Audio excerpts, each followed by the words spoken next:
नमस्कार। चलिए सुनते हैं बूढ़े भिखारी की कहानी। एक समय की बात है, बनारस की एक गली में एक बूढ़ा आदमी भीख मांगकर गुजारा कर रहा था। बनारस में वह एक चबूतरे पर बैठा आने जाने वालों को देखता रहता था, किसी से कुछ नहीं कहता था। जो भी उसे भीख में कुछ दे जाता उसे धन्यवाद वाली निगाहों से देखता रहता था।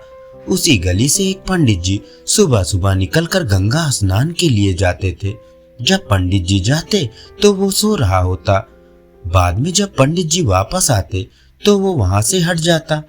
पंडित जी उसके ठिकाने पर कुछ पैसे और प्रसाद रखकर चले जाते। वो बूढ़ा आदमी जब पंडित जी चले जाते तो जाकर पैसे उठाकर पास की दुकान से एक कुल्हड़ में चाय ले आता और प्रसाद खाकर चाय पीकर वहीं बैठ जाता। दिन भर लोग उसे कुछ ना कुछ देते रहते थे। शाम के समय वही पंडित जी गंगा आरती में शामिल होने जाते और वापस आते समय उसके लिए खाना लेकर आते और उसके बैठने की जगह पर रख कर ढक देते। उनके जाने के बाद वो भिखारी आता और खाना खाकर वहीं सो जाता। कई सालों से यह सिलसिला चल रहा था। पंडित जी का एक शिष्य कुछ दिन से पंडित जी से ज्ञान प्राप्त कर रहा था। पंडित जी उसे शास्त्र अध्ययन के साथ साथ पूजा पाठ का विधि विधान सिखा रहे थे। वो भी पंडित जी के साथ सुबह जाता और शाम तक पंडित जी के साथ रहता।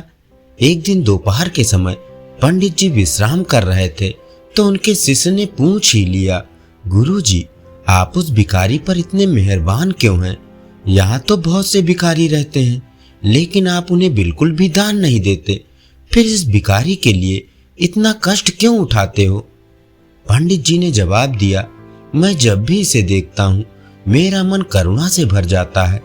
शिष्य बोला, नहीं गुरुजी, आप मुझसे सच छिपा रहे हैं। ये आपको देखकर छिप जाता है।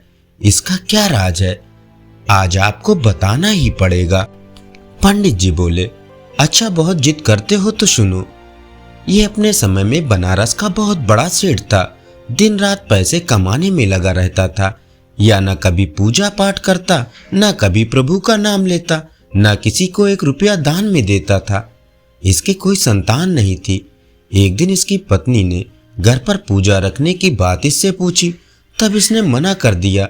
लेकिन बहुत अनुनय विनय करने पर यह पूजा में बैठने के लिए तैयार हुआ। उस समय मैंने ही इसके घर में पूजा करवाई थी। पूजा के बाद इसने ना तो एक रुपया दान किया, न किसी को भोजन करवाया। मेरे साथ 4 पंडित और थे, जिन्हें बहुत बुरा लगा। वे अपना अपमान समझकर वहां से चले गए। पुत्र की कामना से की गई पूजा के फलस्वरूप 2 साल बाद इसके घर एक कन्या का जन्म हुआ। ये देखकर सेठ को बहुत गुस्सा आया। वो उस कन्या से नफरत करने लगा। उसकी शक्ल भी नहीं देखता था।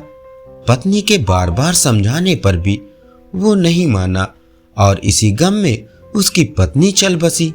इसके बाद वह लड़की उसे बोझ लगने लगी। धीरे धीरे कन्या बड़ी हो गई। अब सेठ को उसके विवाह के लिए वर ढूंढना था। एक दिन सेठ ने पैसा बचाने के लिए उस कन्या का विवाह एक भिखारी से कर दिया। मुझे विवाह पढ़ने के लिए बुलाया गया।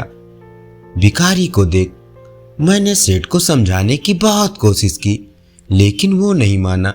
भिखारी के साथ कन्या को विदा कर दिया। कन्या के विदा होने के कुछ दिन बाद ही एक जंगल में उसका शव मिला। भिखारी ने उसके पैसे जेवर सब छीन लिए, उसे मारकर जंगल में फेंक दिया। सेठ ने उसका अंतिम संस्कार किया। उसके बाद से सेठ का सारा कारोबार चौपट हो गया।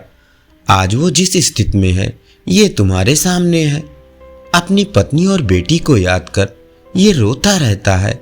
जिस पैसे को बचाने के लिए बेटी का विवाह भिखारी से कर दिया, आज वही पैसा उसके पास नहीं है। क्योंकि मैंने सेठ के अच्छे दिन देखे हैं। इसको राजा से रंक बनते देखा है। इसकी आंखों में पछतावा देखा है। इसलिए मैं इसके खाने की व्यवस्था कर देता हूँ। शिष्य बोला, लेकिन ये आपको देखकर भाग क्यों जाता है? पंडित जी बोले, एक स्नेह का रिश्ता इसके साथ बन गया है। इसे लगता है जो भी उससे स्नेह करते थे वे अब इस दुनिया में नहीं है। कहीं इसके स्नेह में मेरी जान ना चली जाए। एक दिन सुबह सुबह पंडित जी तैयार हो रहे थे।